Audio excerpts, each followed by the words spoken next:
Assalamualaikum warahmatullahi wabarakatuh.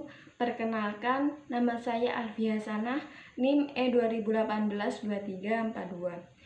Saya akan sedikit menjelaskan mengenai paradigma kebijakan ekonomi pada masa Jokowi. Pada awal pemerintahannya, Jokowi menghadapi sejumlah tantangan eksternal maupun internal dalam mengupayakan pertumbuhan ekonomi yang tinggi.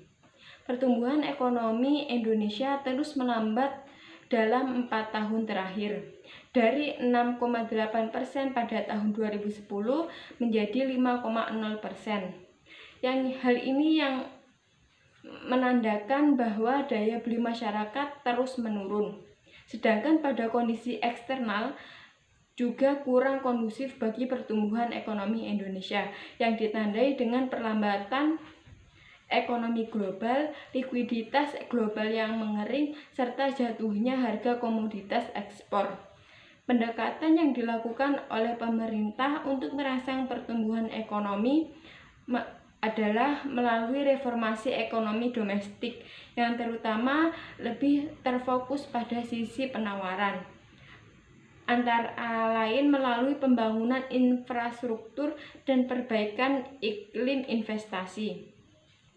Salah satu reformasi radikal yang dilakukan pemerintah pada masa Jokowi yaitu pemotongan signifikan subsidi bahan bakar minyak sebagai usaha untuk mengurangi beban fiskal. Selanjutnya, pada tahun 2015, pertumbuhan ekonomi Indonesia terus melambat yang diakibatkan di antara lain, yang pertama, belum terdapat perbaikan iklim investasi yang signifikan.